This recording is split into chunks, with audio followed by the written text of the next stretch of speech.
नाशिकमध्ये पहिल्यांदाच without surgery ड्रगलेस ट्रीटमेंटने तुमचे मणक्यांचे विकार, मान, पाठ, कंबर, सांधे, गुडघेदुखी, सायटिका असे अनेक आजार बरे होतील. आम्ही साताऱ्यावरून आले आणि मला अजिबात चालता येत नव्हते, परंतु आता मी चांगली चालते.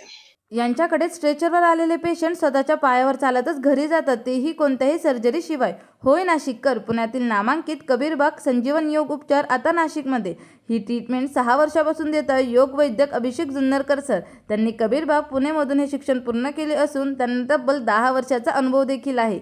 उपचारासाठी आलेले प्रत्येक पेशंट इथून 100% बरा होऊन गेलोय हाच अनुभव सांगतो. इथे स्ट्रक्चरल करेक्शन असो, पॅरालिसिस किंवा फ्रोझन शोल्डर असे बरेच आजार कुठल्याही सर्जरीशिवाय यशस्वीरित्या त्यांनी बरे केले आहेत.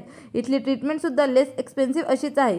नाशिककर, तर मग तुम्ही पण अशाच काही आजाराने ग्रस्त असाल तर सर्जरी आधी एकदा अवश्य भेट द्या. Junnarkar medical yoga, ground floor, Ambar apartment, Sai palace hotel मागे, सेंट फ्रान्सिस स्कूल जवळ, मार्क मॉल मागे, चेतनानगर, राणेनगर, पाथर्डी फाटा, नाशिक. कबीरबाग पुण्याचे संजीवन योग थेरपी आहे. सिम्पटम ओरिएंटेड ट्रीटमेंट न देता बिघडलेली रचना पूर्ववत करण्यासाठी स्नायूंचा आधार घेऊन उपाययोजना इथे केली जाते. माझा गुडघा दुखत होता. आता मी इथं ट्रीटमेंट घेतो 2 महिने झाले, 90% बरं झालेलं आहे.